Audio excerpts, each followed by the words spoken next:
Good morning once again. And I just wanted to make a clarification right at the beginning. This is really not about comparison.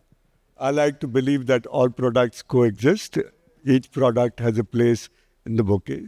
What we will do over the next 40 minutes or so is to help you with the decision-making framework on how do you fit these product categories. Fair enough, my fellow panelists? Is that the right way to start? Okay, great. So let me begin with, in a generic sense, and I'll start with JP. What is, how do mutual funds work, PMS, AIF, SIF? Your views. Sure, I think, Premi, if I can just put from where we started, look, it's been like since 1993, 94, I'm going more from privatization part than pre-privatization. And I remember you are from that era. Yeah. You used to come to listen to you when you would make presentations, from Kothari Pioneer. Yeah. That was the mutual fund era when we were trying to learn. And then, about 1.5, 2 decades back, the PMS, most customized space came in. And then actually the alternates with little bit more sophistication of use of strategies. So now comes SIF, which I would like to place between the longs and where we can use the unhedged also. So why I'm using the word long is because approximately, and I'm putting an approximate number of the total PMS, AIF and mutual fund numbers that we assume that we manage as an industry, maybe 90 and 99 and maybe a little bit more of the total money we manage is in long. So whether it is credits, whether it is pure equity strategies, you can talk about debt, hybrids, everything. There was a category in Cat 3 where you could use the long shots with leverage, or you can go short also out there. And here comes an opportunity in SIF which my earlier my panelists have already talked about. We can go up to 25% unhedged. And I'm using the word unhedged instead of using the word short, right? Which we can talk about it later why I'm using it. So, but the differentiation and similarities is this, that SIFs comes under the platform of mutual fund. So only if you have a mutual fund license can you, with some eligibility, you can go and take the permission to launch SIF.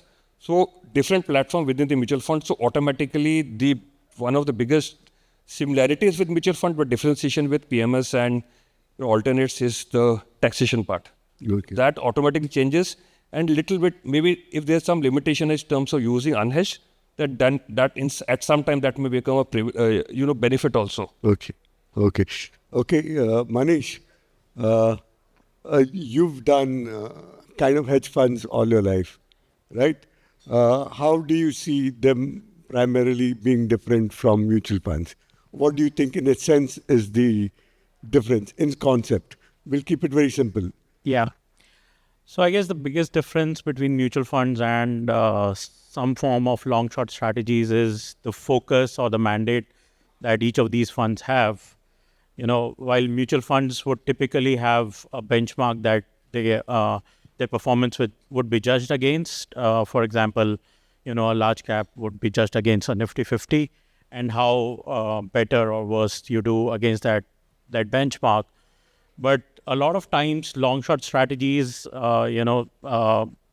maybe long buyers, maybe market neutral, are more focused on generating regular stream of income through various market cycles, and that's the biggest differentiation. So we are more absolute return focused, more evergreen, so to say, kind of funds, and what SIF brings to the table, and which was not available in the Indian markets, in the onshore markets specifically till now, is the ability to have long short strategy with a mutual fund kind of taxation. So that's the biggest advantage. Okay. So, coming back to the basics of the products, Omkar, you look at various product categories, you evaluate them very closely. On different parameters, can you just evaluate each of these products, which is mutual funds, PMS, AIF, and SIF, very quickly? It's fair. So see, there are two dimensions in which you will essentially look at these things from a client portfolio perspective. Good. So there are 3 asset classes and there are 4 product platforms. What you have just mentioned, these are like 4 product platforms. So if as a client you intend to make, say, a portfolio, you will decide on equities, fixed income and alts. So within equities, probably each of the product will have its own weight. A mutual fund is like a core allocation in a client's portfolio. We may use a significant part of passives in client portfolio. So that is one role of mutual fund which essentially comes in. A PMS in any client portfolio when we construct his portfolio is to select 4 or 5 managers. Predominantly, these generally tend to be mid and small cap specialists or maybe flexi cap managers, but like core 4 to 5 managers whom you will pick from, say, a basket of 495 managers which exist in India currently. AIFs are sophisticated strategies. You have AIFs as mundane as long only equities. You have levered AIFs, which are Cat 3 2x exposure. You have Cat 2 funds, which are again varying from, say, real estate strategies to performing credit funds to distressed funds, special situation funds. So all those AIF as a platform is essentially meant for sophisticated strategies in a client's portfolio. SIF is something which essentially comes somewhere in between. And if you look at the composition of SIF today, the way we look at it as a wealth manager, of the all 7 categories, you need to break them into 3 parts. So there is equity SIFs, fixed income SIFs and hybrid SIFs. Each category of SIF has a hybrid in that, a hybrid long short, equity long short, or maybe a fixed income long short.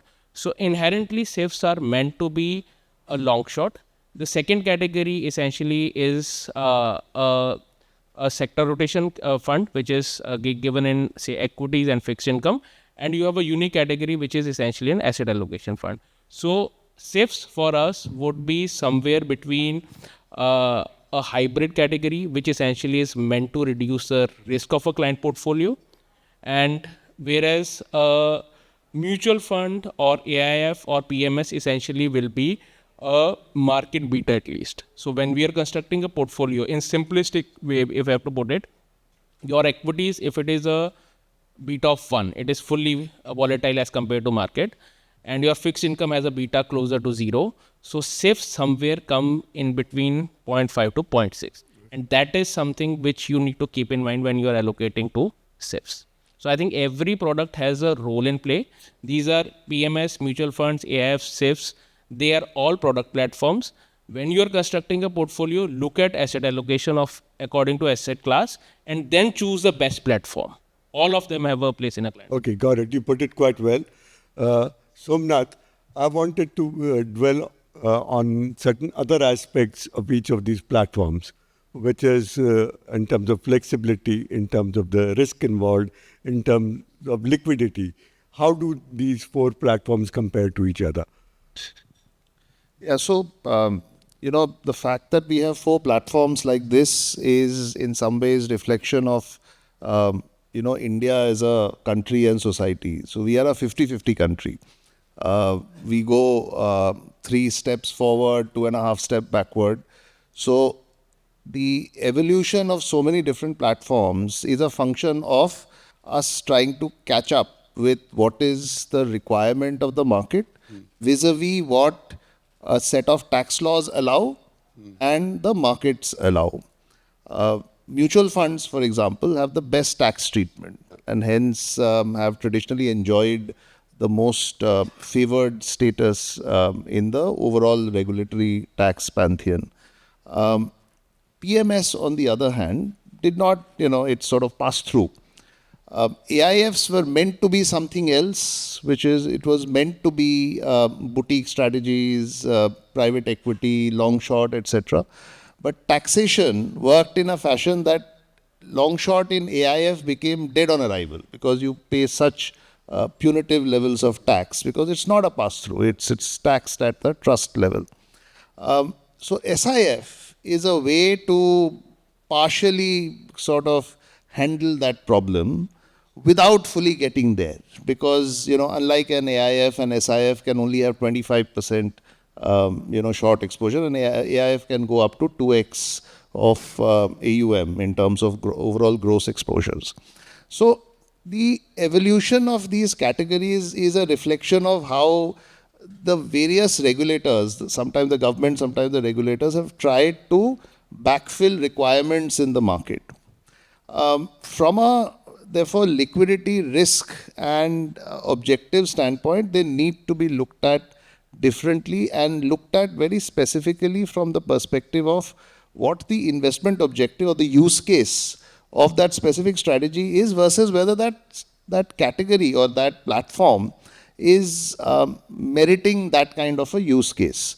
For example, if you wanted to do a vanilla diversified equity large cap portfolio, is there a massive amount of value add in doing a PMS? Not necessarily. You know, there are hundreds of very good mutual funds doing the same thing. Similarly, if you are doing a long short, is there massive amount of benefit today in the current tax regime to do a long short AIF? Not really. It's actually a bit of a mug's game. So it's important to look at the objective and the use case and then backfill or fit the product category to it. PMS, for example, the biggest use case that PMS has is customization and access to the portfolio manager. Howsoever large an investor in a mutual fund is, and I'm taking names of people who are sort of old friends so that they are not miffed. Howsoever large an investor in ICICI Prudential's equity fund is, I don't think Naren will come and meet that investor in any great frequency. On the other hand,